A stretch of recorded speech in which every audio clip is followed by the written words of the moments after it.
तो क्या हाल है साइंस लवर्स, मैं हूं सुलभ धीमान और आप देख रहे हैं ज्ञान इन नटशेल यूट्यूब चैनल। इस वीडियो में हम बात करेंगे डीएनए, जीन्स एंड क्रोमोसोम्स के बीच के डिफरेंस के बारे में। हाँ, मैं जानता हूं कि ये वीडियो बहुत बेसिक है, लेकिन फ्यूचर की वीडियोस आपको अच्छे से समझ आए, इसलिए ये बेसिक से कॉन्सेप्ट का पता होना आपको बहुत जरूरी है। तो चलिए इस वीडियो को शुरू करते हैं और एक एक करके सभी टर्म्स को जानते हैं।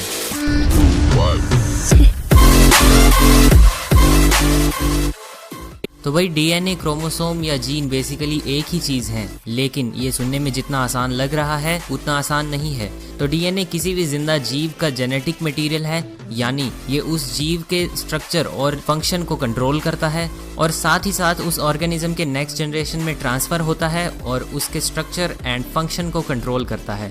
तो सबसे छोटी जिंदा चीज है सेल, यानी कोशिका।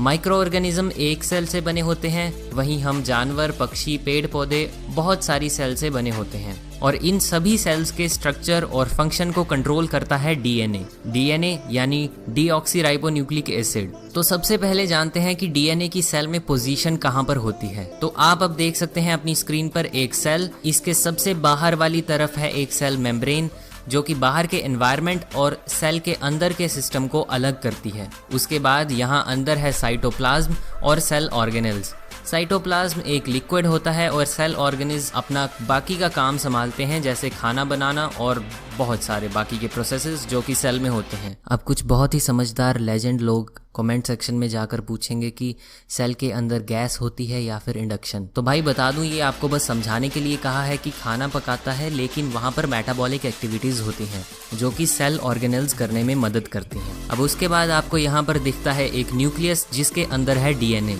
ये डीएनए अंदर से पूरे सेल्स को कंट्रोल करता है और अंदर से ही ऑर्डर करता है कि आपको कौन सा प्रोटीन सिंथेसिस करना है और सेल की शेप और स्ट्रक्चर वगैरह कैसा होगा। अब बात करते हैं डीएनए के स्ट्रक्चर के बारे में। तो डीएनए का स्ट्रक्चर होता है डबल हेलिक्स स्ट्रक्चर। आपने हर जगह इसे देखा होगा, जो कि इस तरह का दिखता है। अब इसमें सारी इन्फॉर्मेशन कुछ कोड्स में सेव होती है, जैसे सेल क्या काम करेगी और कौन सा प्रोटीन बनाना है एटसेट्रा। और ये कोड्स होते हैं नाइट्रोजनस बेस की फॉर्म में, जो ट्रिपलेट की फॉर्म में होते हैं, यानी 3 नाइट्रोजनस बेस एक प्रोटीन को बनाने के लिए कोड बनाते हैं। अब ये सुनने में थोड़ा सा कॉम्प्लिकेटेड लगेगा, लेकिन आपको आसानी से समझा दूंगा मैं इस वीडियो में, तो वीडियो को एंड तक जरूर देखना। अब ये रहे नाइट्रोजनस बेसिस, और अगर 3 नाइट्रोजनस बेस मिलकर कुछ सीक्वेंस बनाते हैं तो वे एक ट्रिपलेट कोड बनाते हैं। अब ये कोड बताता है कि आपको कौन सा स्पेसिफिक प्रोटीन सिंथेसिस करना है।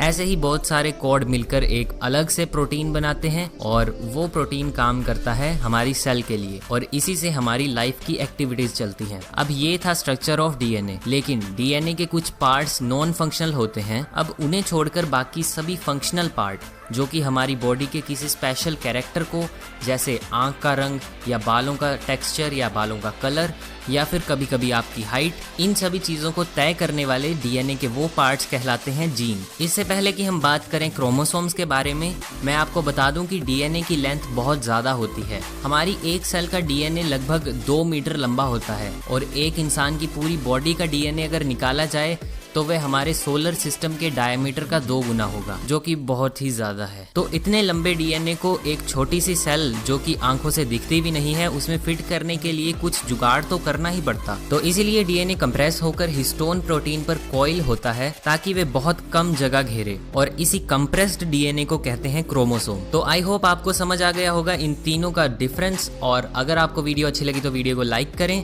एम करते हैं 50 लाइक्स के लिए। पिछली वीडियो में हमने लाइक एम रखा था 45 लाइक्स का, और उस वीडियो में ये हुआ। तो प्लीज जाते टाइम लाइक कर देना, वीडियो को शेयर करके चैनल को सब्सक्राइब करना और बेल आइकन को जरूर दबाना। मिलते हैं नेक्स्ट वीडियो में, तब तक के लिए गुड बाय, जय Hind.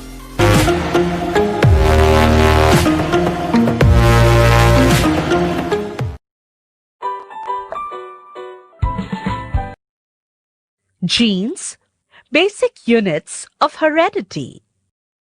Genes determine the development and expression of inherited characters of an organism. Therefore, they are called the basic units of heredity. Genes are present on chromosomes in a line. So, chromosomes are the hereditary vehicles which are passed on from parent cells to daughter cells and from parents to offspring.